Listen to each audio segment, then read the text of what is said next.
Hey guys, welcome to another video. Woo!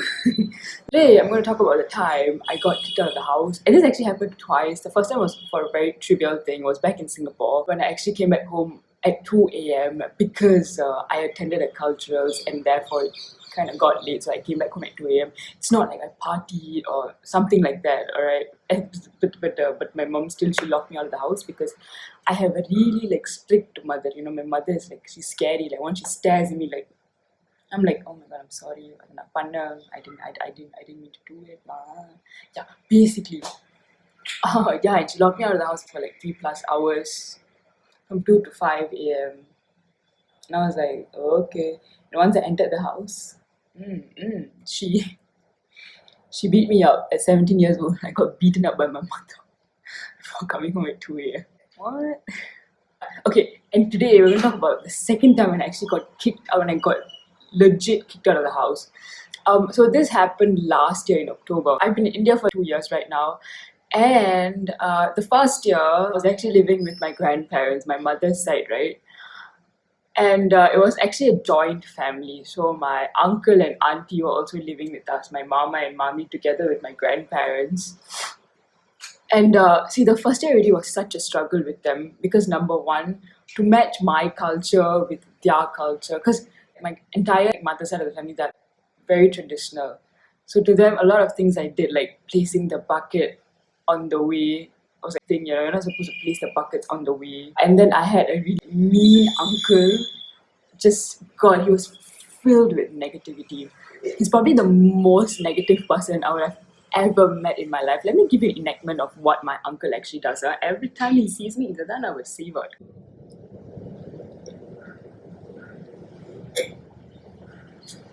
What the coffee?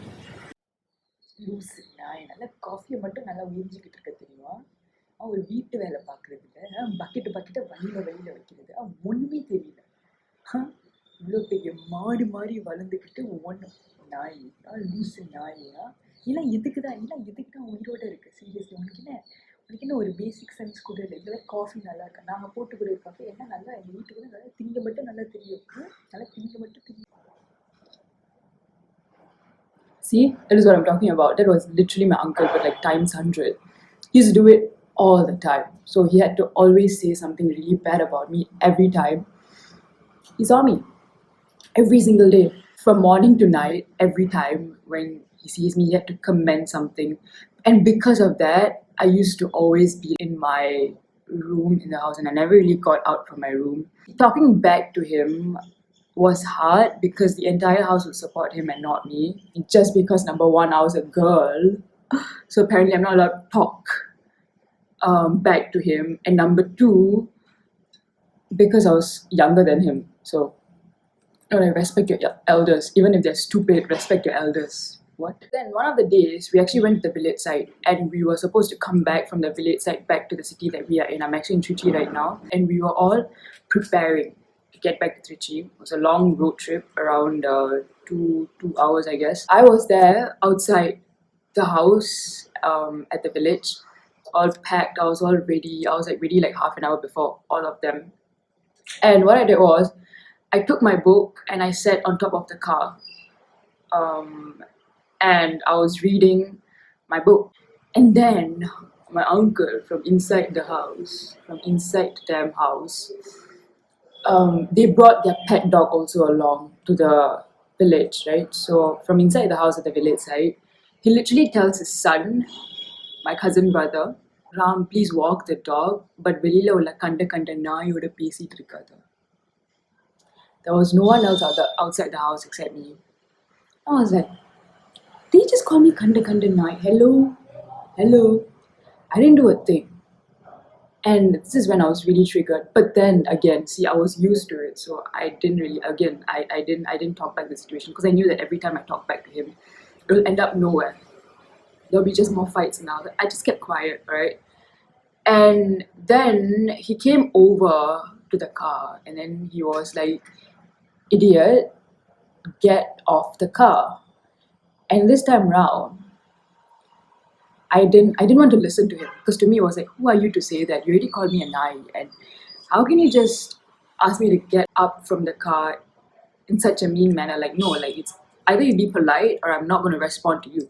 So I acted like I ignored him. So they're sitting on the car reading my book, and I was like, I don't care. He was like, idiot, get out. I was like, no, like be nice to me. If not, I'm not going to respond. And then this guy, my uncle, he literally gets into the house, gets the car key, and he gets on the driver's seat and he ons the car and he acts like he was going to drive the car away so that, I would get off from the car. Eventually I did, and I found that really stupid because, see, like if he knew how to be nice, I would have responded properly. And see, at that point of time, I was really, really annoyed because my other relatives were there and they saw everything that was going on. Because, my relatives' house are all like just beside each other. They saw everything happening. By then, I got really irritated. Then, what I did was that, because, I was really upset, like the way he treated me and just constantly had been treating me. And right now, like in front of my relatives, it was a huge no no for me. That night, we drive back to Trichy, the city that I'm in right now. I got to my room, and this is the thing, I'm not allowed to lock the room. I'm not allowed to lock any of the rooms, and they've done it in such a way because that's how it is, the rules in the house. You're not allowed to lock any of the rooms. There I was, I just shut my door, and then I was talking to my father. So when I talked to my father, telling about everything that went on, my grandfather and my uncle, they were outside my room, overhearing my entire conversation. All of a sudden, they just barge into the room. My grandfather yanks my phone out from my hand, and my uncle, being the psycho that he is, he takes his phone out and he starts videoing everything that's going on. So there I'm there screaming and crying, and he's taking a video of the whole thing. I was really shocked, okay? And my grandmother and my auntie are outside the room and they just keep quiet the whole time. In fact, my grandmother actually labeled me a psycho. Like, what? And my auntie was just there. Okay, my auntie is young and all that, but she's just down there, like, she kept quiet the whole time. She didn't even, like, respond. And then there my uncle is videoing the whole thing. And of course, what's the first thing that I do? Because, it's my instinct, I do not want you to be just videoing me like that. It's complete abuse, man. It's not right. You're not allowed to take a video of anyone without their permission. I go up to him and I literally tried grabbing the phone from his hand, but I couldn't because my grandfather tried to stop me before that. And my uncle literally gives background voice saying that, see, look at this girl, look at what she's doing. She's trying to beat me up.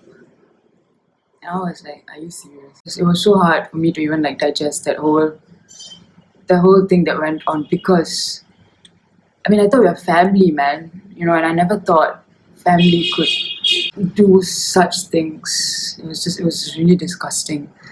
And then my grandfather, what he does is that he drags me out of the room into the living room.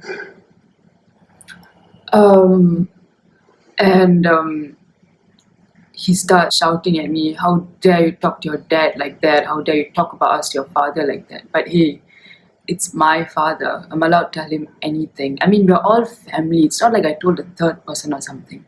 He starts shouting at me. My uncle is still down there taking a video of the whole thing. I'm there crying.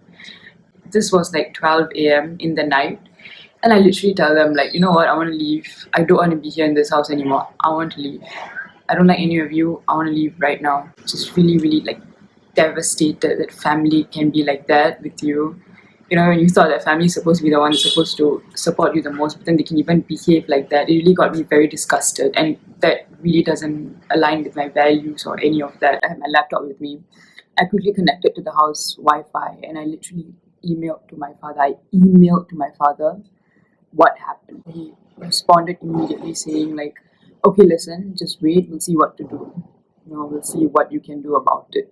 So there I was in that house, I packed up to leave. I didn't want to stay in the house anymore because it was so torturous. I had enough of this torture for 1 year. Just before I leave the house in Trichy, my maternal grandfather, he literally asks me to write a note whereby I willingly am leaving their house and I've willingly given my phone to them with a signature.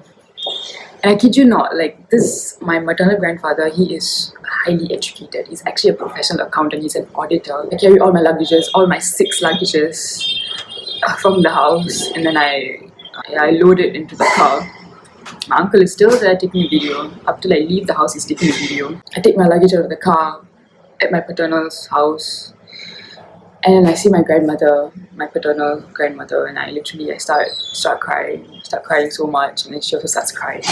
Just, yeah, because see, it's so hard, man, when your own family behaves like that with you. Like, it's like you didn't even do anything, but then they blame you for everything that you're not without any reason, and you're just like so confused.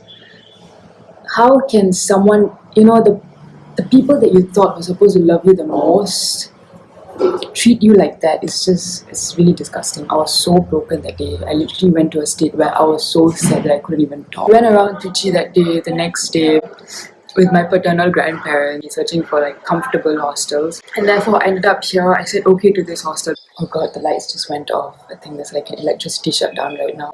This is literally my room. Sometimes your loved ones can't always be like your loved ones. And you've got to just accept that and move on and just be with people who are positive, people who always, motivate you and uplift you no matter the circumstances. So yeah, see life essentially. And it's okay. It's okay that you go through hardships, because I think hardships are really the times that it molds you into a better person. It brings your true self out, and it really shows the amount of strength you have as a human being, which will again motivate you further to do better things in life and to help people around you. So yeah, essentially, the time I got kicked out of the house, oh my goodness.